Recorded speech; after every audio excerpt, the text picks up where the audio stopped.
I'm on my iPad just looking at some silly cats taking some cat naps. Cat nap in a cup. Cat nap on a girl's leg. Cat nap on a chair.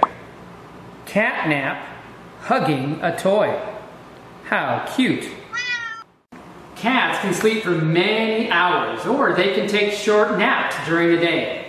Sometimes they may only sleep for 15 to 20 minutes, and they wake up with a lot of energy, ready to play or chase mice.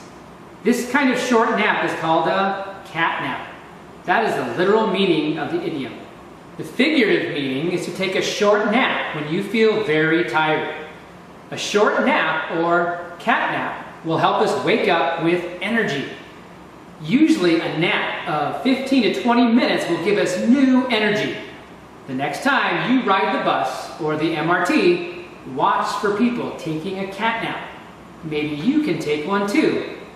Learning English with idioms is fun and energizing.